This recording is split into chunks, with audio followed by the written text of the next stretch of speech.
40% কমে যাবে। পথে গাছে প্রান্তরে রাজশাহী থেকে কক্সবাজার থেকে দিনাজপুর আসতে দ্রব্যমূল্যের যে দাম হয়, জামাত ইসলাম যদি আসে এই চাঁদাবাজদের চাঁদাবাজি বন্ধ হয়ে যাবে।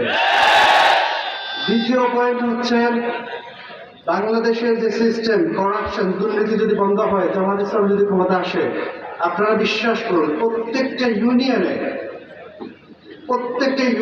50 থেকে 60 শয্যা বিশিষ্ট আধুনিক হসপিটাল, সরকারি হসপিটাল করা 1 বছরের মধ্যে সম্ভব। স্বাস্থ্য খাতে যদি মানুষের মানসিকতা ডেভেলপমেন্ট সুন্দর হয়ে যায়, যদি প্রসূতি মায়েদের চিকিৎসা 10 মিনিটের মধ্যে শুরু হয়, যদি প্রত্যেকটা ইউনিয়নে প্রত্যেকটা হসপিটালে 10টা আইসিইউ বেড থাকে, বাংলাদেশ এরকম কোলাপস করে না।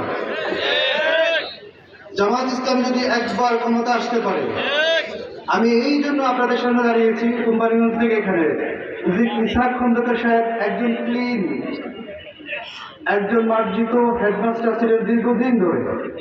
এইরকম একটা পার্সোনালিটিকে যদি আপনারা শুধু একবার কনসিডার করে ইনসাফ কায়েমের জন্য ভোট দেন, আপনারা বিশ্বাস করেন জামাত ইসলামী আসলে এই করাপশন দুর্নীতি সবকিছু বন্ধ হয়ে যাবে।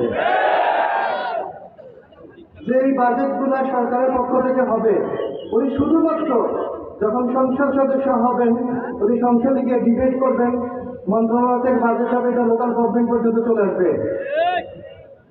আর শেষ পয়েন্ট হচ্ছে, যারা লক্ষ লক্ষ কোটি কোটি টাকা খরচ করে নমিনেশন নেয়, তারা সর্বপ্রথম ইলেক্টেড হইলে নির্বাচিত হওয়ার সাথে সাথে জনগণের টাকা, রাস্তার টাকা, সব টাকা তাদের পকেটে ঢুকাবে। থ্যাংক ইউ সো মাচ, আমাকে সুযোগ দেওয়ার জন্য ধন্যবাদ।